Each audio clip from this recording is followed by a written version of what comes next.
जय हिंद दोस्तों। स्वागत है आप सभी का study with M SPP channel में। दोस्तों, आज 3 तारीख है, 3 फरवरी है और लक्ष्य डेट याद रखिएगा। लक्ष्य डेट मैंने लिख रखी है, तो लक्ष्य डेट को भूलना नहीं है, उसी के हिसाब से अपनी तैयारी जारी रखना है। और चलिए शुरू करते हैं आज का डेली करंट अफेयर्स का डोज। ठीक है, ये सभी परीक्षाओं के लिए महत्वपूर्ण है। आप ये मत सोचिएगा कि ये सिर्फ यूपीएससी यूपीपीएससी या किसी एक एक पर्टिकुलर एग्ज़ाम के लिए नहीं है, ये सभी परीक्षाओं के लिए है। आप जहाँ भी करंट अफेयर्स देखते हैं वहाँ पर ये चीज़ें आपको ये मिल सकती है। वन लाइनर आप उससे तैयारी के दृष्टिकोण से बहुत ही महत्वपूर्ण है। ठीक है, जो मैं क्वेश्चन करवाता हूँ वो महत्वपूर्ण ही है। न्यूज़ तो बहुत सारी आती हैं और वही न्यूज़ सभी देखते हैं, लेकिन उसमें से क्या परीक्षा के से क्या महत्वपूर्ण है, वो चीज़ मैं आपको लाकर देता हूँ। ठीक है, तो इसमें कुछ जनवरी की भी न्यूज़ होंगी, तो आप उसका भी रिवीजन हो जाएगा अगर आपने पढ़ा है तो। ठीक है, तो चलिए शुरू करते हैं आज का डेली करंट अफेयर्स का डोज। तो देखिए, सबसे पहली जो न्यूज़ है वो है दो नए ये आर्द्रभूमि, अंतर्राष्ट्रीय स्तर की जो आर्द्रभूमि घोषित की गई है, अभी कल की न्यूज़ में था। तो वो कहाँ पर, कौन कौन सी हैं और कहाँ पर, तो वो एक तो है खिजड़िया वन्यजीव अभ्यारण्य गुजरात में, और एक बखीरा वन्यजीव अभ्यारण्य ये अपने यूपी संत कबीर नगर जिले में है। तो ये दोनों रामसर साइट्स घोषित हुई हैं। आपको पता है, अगर नहीं पता तो मैं बताता हूँ। अभी टोटल जो साइट्स हो गई हैं इंडिया में, वो टोटल 49 साइट्स हो गई इन दोनों को मिला करके। ये दोनों को सम्मिलित करने के बाद 49 रामसर साइट्स हो गई। रामसर साइट्स क्या है, आर्द्रभूमियाँ क्या है? आर्द्रभूमियाँ वे हैं जहाँ पर पानी का, मतलब एक तरीके से आप दलदल भूमि समझ सकते हैं, या पानी का जमाव भरा हो, चाहे वो प्राकृतिक हो या मानव निर्मित, दोनों हो सकती हैं वो। ठीक है, और 2 फरवरी को ये विश्व आर्द्रभूमि दिवस भी मनाया जाता है, याद रखिएगा आप। ये इसको रामसर क्यों कहते हैं? रामसर इसलिए कहते हैं कि 2 फरवरी 1971 को ये रामसर कन्वेंशन हुआ था ईरान में। ये रामसर जगह है ईरान में, तो इसलिए इसको रामसर कन्वेंशन कहा जाता है। तो आप कभी देखेंगे तो वो रामसर साइट्स करके आपको परीक्षाओं में जो पूछा जाता है वो रामसर साइट्स या आर्द्रभूमि इस तरीके से करके पूछा जाएगा। तो ये चीज़ ध्यान रखिए आप। और ये जो रामसर कन्वेंशन हुआ था, ये भारत उसमें जो है 1 फरवरी 1982 से सम्मिलित हुआ। ठीक है, भारत ने उस पर हस्ताक्षर किया।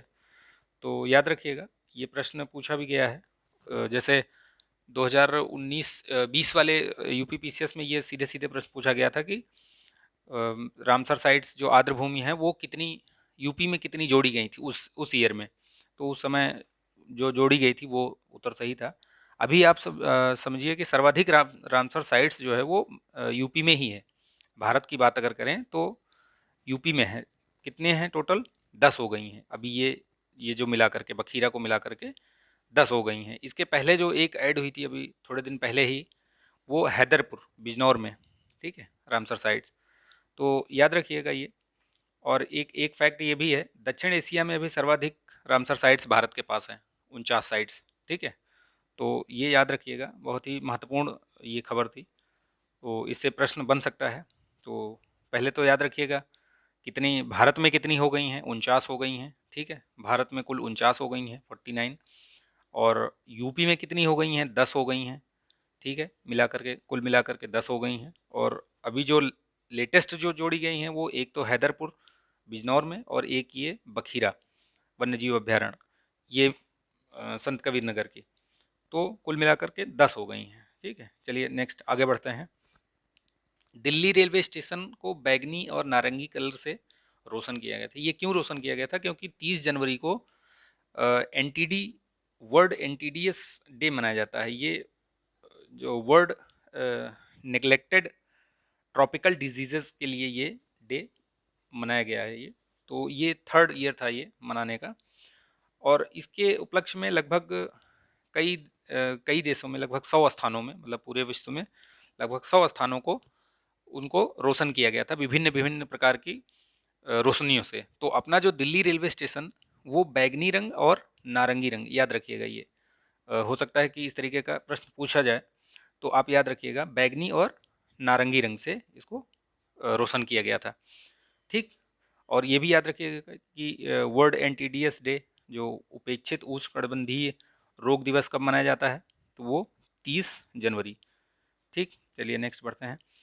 स्टार्टअप राजधानी के रूप में दिल्ली ने बेंगलुरु को पीछे छोड़ दिया। ये अभी जो आर्थिक, ये इकोनॉमिक सर्वे आया है, आर्थिक सर्वेक्षण, इसमें बताया गया कि बेंगलुरु को दिल्ली ने पीछे छोड़ दिया है स्टार्टअप के मामले में। ठीक।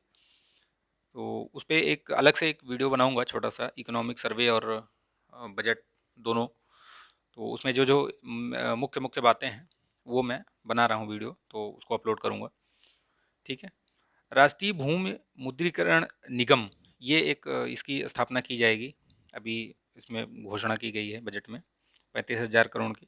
तो याद रखिएगा, ये राष्ट्रीय भूमि मुद्रीकरण निगम, ये जो भी सरकारी संपत्तियां हैं उनके उनकी जो भूमियां हैं जो गैर मतलब प्रमुख नहीं है, तो उनको उनके मुद्रीकरण के बढ़ावा देने के लिए उसको ये निगम जो है बनाया जाएगा। सूर्य शक्ति सेल, ये मिशन, ये परियोजना किसकी है? ये प्रोग्राम किसका है? ये सूर्य शक्ति सेल। तो ये एसबीआई ने टाटा के साथ मिल करके ये सौर परियोजनाओं के लिए ऋण उपलब्ध कराने और उससे संबंधित जो परियोजनाएं हैं उनको वित्त पोषित करने के लिए ये प्रोग्राम चलाया है। सूर्य शक्ति सेल, याद रखिएगा, इस तरीके के प्रश्न पूछे जाते हैं। सूर्य शक्ति सेल किससे संबंधित है या ये किसके द्वारा चलाया गया है, तो ध्यान रखिएगा ये। ठीक है। नेक्स्ट देखते हैं। ये गांधी मंदिरम करके है, स्मृति वनम। ये आंध्र प्रदेश के श्रीकाकुलम जिले में एक गांधी जी और स्वतंत्रता सेनानियों के याद में उनके लिए बनाया गया है ये एक मंदिर। तो याद रखिएगा ये गांधी मंदिरम। ठीक। ये कहाँ पर है? ये आंध्र प्रदेश श्रीकाकुलम में। ठीक है। नेक्स्ट देखते हैं। डीप स्पेस फूड चैलेंज, ये किसका है? ये नासा और कनेडियन स्पेस एजेंसी द्वारा लॉन्च किया गया है। आर्थिक सर्वेक्षण 2021-22 के अनुसार जीडीपी का, जो ये भारत का जीडीपी का अनुमान लगाया गया है 21-22 के लिए, वो 9.2 का अनुमान लगाया गया है। ठीक है। 2022-23 में वो 8 से 8.5 के बीच रहने का अनुमान लगाया गया है। ठीक है। तो ये आज के सवाल, आज के ये वन लाइनर थे डेली करंट अफेयर्स के डोज में। तो आई होप कि ये वीडियो आपको अच्छा लगा है, और अच्छा लगा तो प्लीज़ लाइक कर दीजिए, शेयर कीजिए। अगर कुछ डाउट है तो कमेंट कीजिए। और पिछले वीडियो में मैंने कुछ सवाल पूछे थे, तो सवाल का जवाब भी दिया है, और जिन्होंने सही जवाब दिया है तो आप उनको बहुत बहुत बधाई। और एक सवाल पूछा था मैंने, उसमें नाटो का जो हेडक्वार्टर है वो कहाँ पर है? तो वो ब्रुसेल्स, बेल्जियम में है, ब्रुसेल्स में। ठीक है। और और एक सवाल था उसमें, एक सेकंड, आपको मैं वो सारे सवाल बता देता हूँ उनको कि कौन कौन से सवाल पूछे गए थे उसमें। ठीक है। नीति आयोग मैंने पूछा था कि कैसी संस्था है, तो नीति आयोग जो है वो संविधानेतर संस्था है वो। ठीक है। उसका संविधान में कहीं उल्लेख नहीं है। और यूपी स्टेट की जो वुमेन कमीशन की अध्यक्षा हैं वो बिमला बाथम है। ठीक है। और एक मैंने पूछा था इसरो के चेयरमैन, तो वो एस सोमनाथ हैं, वो अभी उनकी नियुक्ति अभी हुई है। के सिवान जी अभी नहीं है, तो उनकी जगह पर अभी ये एस सोमनाथ को नियुक्त किया गया है। ठीक है। तो ठीक है, फिर मिलते हैं नेक्स्ट वीडियो में। तब तक के लिए आप अपना ध्यान रखिए, स्वस्थ रहें, मस्त रहें, बिंदास रहें। ठीक है। धन्यवाद। जय हिंद।